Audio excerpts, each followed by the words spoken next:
You have probably heard of the Netherlands for windmills, tulips, canals, or maybe even cycling. But here's a fact that will blow your mind. This tiny country, smaller than probably West Virginia, with just 17 million people, is the second largest exporter of food in the world. Yes, only the United States exports more food than the Netherlands. How on earth is that possible? How can a country where a quarter of the land is literally below sea level feed not just itself but much of the world? And what secrets can the rest of us learn from this farming miracle? That's what we are going to uncover today.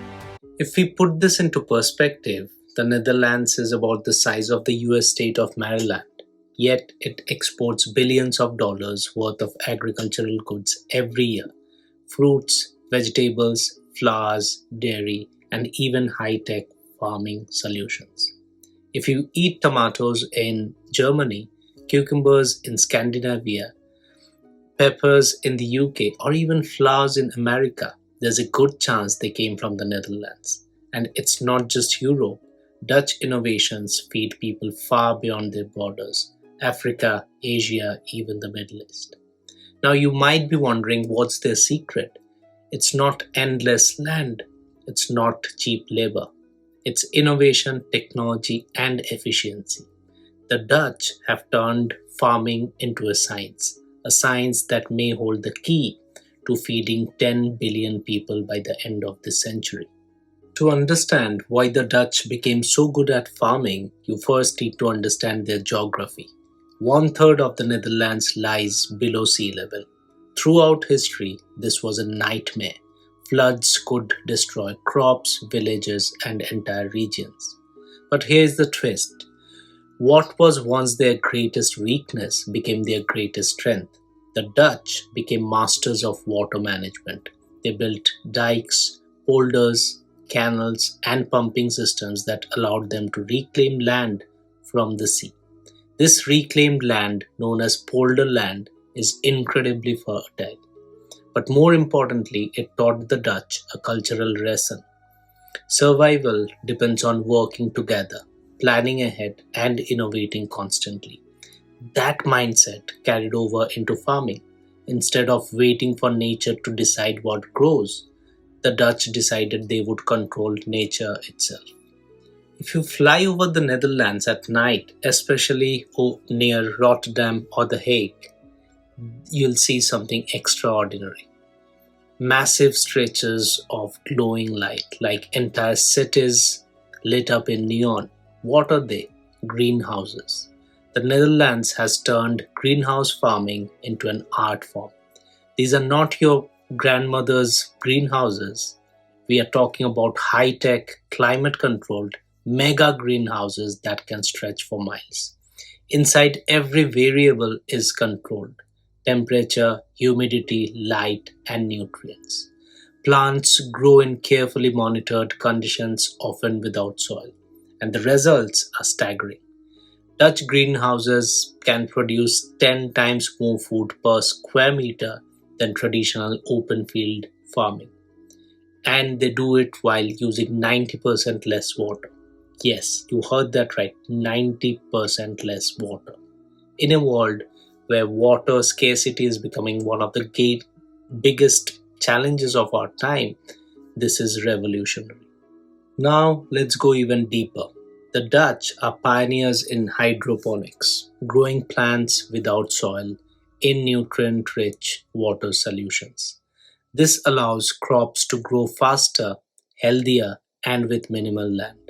Then there's vertical farming, stacking crops on multiple levels, almost like a skyscraper of food. These techniques mean the Netherlands doesn't need endless farmland.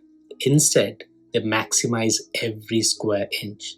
Some Dutch farms even use artificial intelligence to monitor crops. Sensors track how much light, water, and nutrients each plant gets. Robots harvest tomatoes, drones check crop health. Farming here looks more like a science lab than a traditional field. And here's the thing: this just isn't about feeding the Dutch. This is about exporting knowledge, technology, and solutions to the entire planet. So, what exactly does the Netherlands export? Of course, flowers. They are famous for tulips. The Dutch flower industry supplies nearly half of the world's flowers. But it goes way beyond that. They are major exporters of tomatoes, peppers, cucumbers, onions, cheese, milk, eggs, meat, and seeds. But here's the bigger story. Their true export is farming technology. Dutch companies design greenhouse systems, irrigation technologies, seed genetics, and farming robots used around the globe. From Africa to Asia, Dutch innovations are helping farmers produce more with less. In fact, Wageningen University in the Netherlands is often called the MIT of agriculture. Farmers, scientists, and policymakers from every continent come here to learn. But let's not just romanticize it. The Dutch farming model is not without controversy. In recent years, farmers have staged massive protests across the Netherlands. Why? Because the government, under EU climate targets, is forcing farmers to cut nitrogen emissions drastically. That means reducing livestock, cutting fertilizer use, and in some cases, shutting farms down. For many farmers, this feels like betrayal. Their families have been farming for generations, and now they are told their way of life must end. Tractors have blocked highways, protests have turned political. The Dutch miracle has a dark side. Balancing sustainability, environment, and livelihoods is no easy task. And this raises a global question. If the world depends on Dutch farming innovations, what happens if Dutch farmers themselves are squeezed out? Here is something you probably don't think about. Food is power. Countries that can feed others hold influence, and the Netherlands, despite its size, plays a crucial role. The port of Rotterdam is the largest in Europe, a gateway for food trade. Dutch seed companies dominate global markets, and their technology is shaping agriculture from Africa to the Middle East. In a world where climate change, population growth, and wars threaten food supplies, the Netherlands quietly sits at the center of the conversation. Think about it. While countries fight over oil or gas, the next wars could be over food and water, and the Dutch might just hold the keys. The obvious question is, can other countries copy what the Netherlands has done? The answer is complicated. Yes, the technology exists, but the Dutch success is also cultural. It's about cooperation, trust, and long term thinking. Dutch farmers work closely with scientists, universities, and government. There's a constant cycle of research, testing, and scaling. In many parts of the world, farmers don't have access to this level of coordination or support. And there's another issue: cost. Dutch farming is capital intensive. High tech greenhouses and AI driven farms require money, infrastructure, and stable electricity.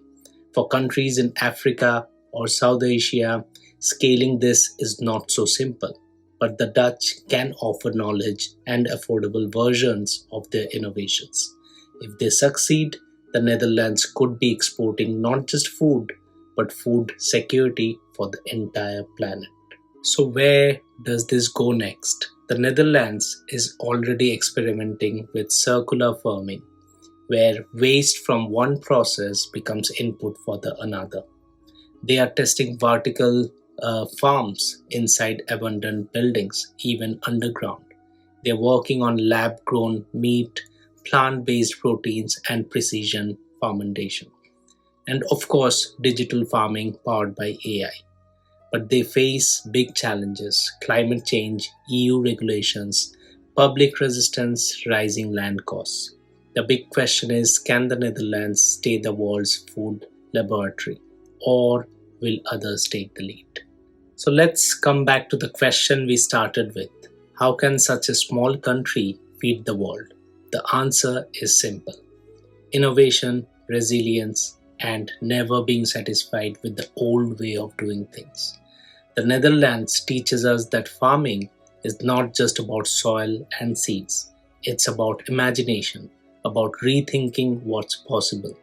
And in a century where feeding billions more people will be humanity's greatest challenge, maybe the solutions will come not from giants, but from a small country that refused to sink beneath the waves. Because sometimes the smallest places can make the biggest difference.